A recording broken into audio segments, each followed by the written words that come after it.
The Galactic Council's declaration echoed across 1,000 worlds. The human species has been deemed extinct.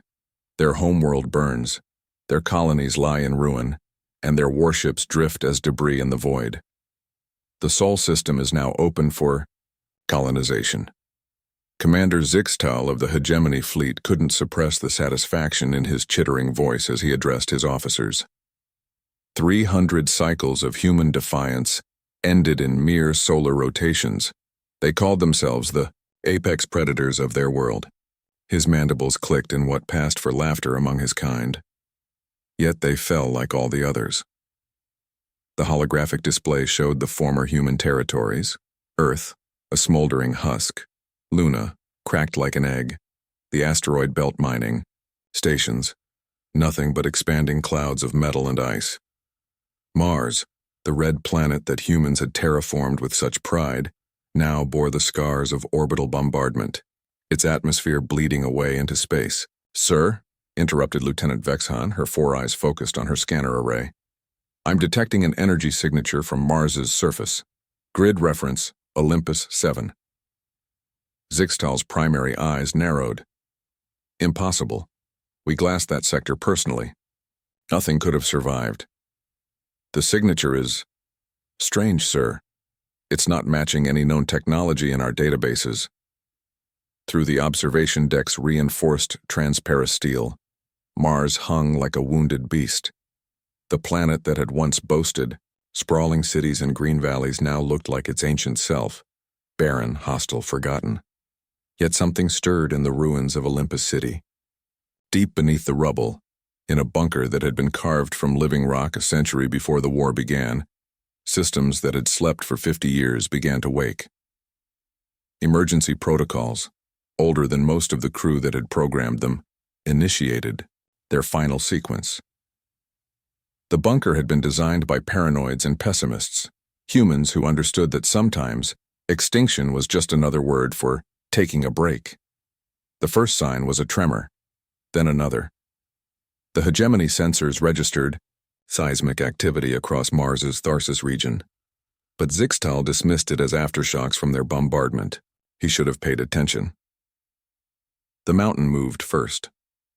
What the aliens had taken for a natural peak began to shed its camouflage of rock and soil. Beneath the carefully maintained facade of stone, ancient metal gleamed. Not the crude steel of early human civilization, but something else. Something that bent light around its edges and seemed to drink in the energy from nearby space. "Commander!" Vexhan's voice cracked with disbelief. "The mountain. It's not a mountain."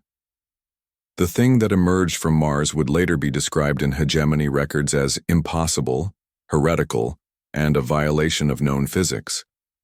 It rose, like a titan awakening, shedding megatons of debris as it ascended. The ship, for that's what it was, though no ship should have been that large, blotted out Phobos as it cleared Mars's gravity well. It was 3 kilometers long and half as wide, a cathedral of war built in the shape of humanity's defiance. Along its hull, weapons ports opened like the eyes of an ancient god. Its design was unlike anything in their databases: organic curves, merged with geometric precision, as if the ship had grown rather than been built. "How?" Zixtal whispered.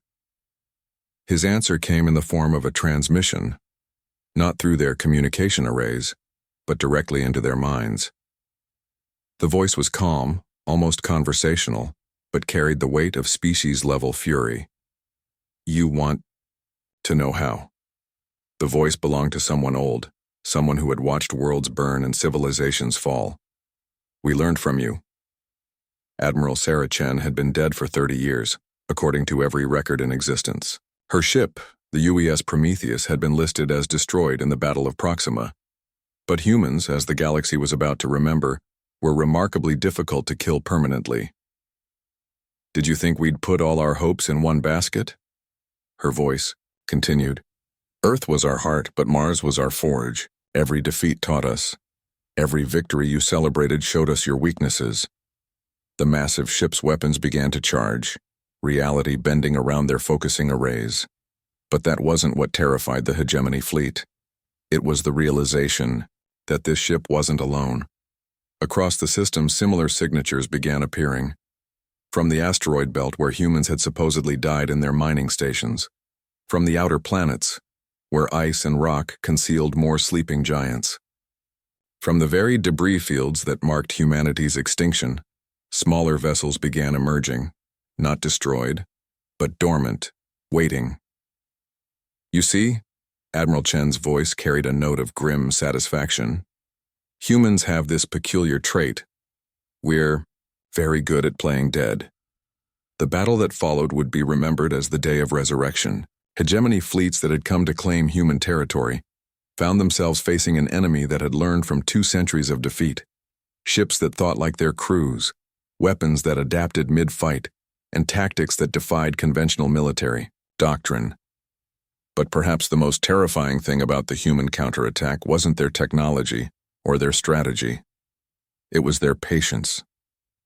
They had waited 50 years for this moment, 50 years of apparent extinction, all for the chance to see the look on their enemies' faces when the dead rose up to fight again.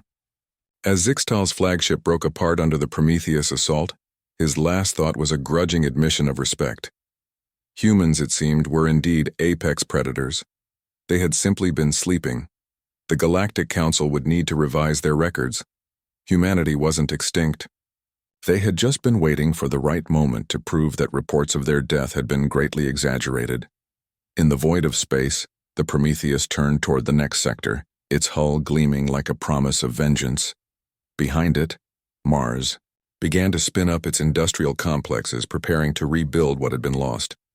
The human race was back in business.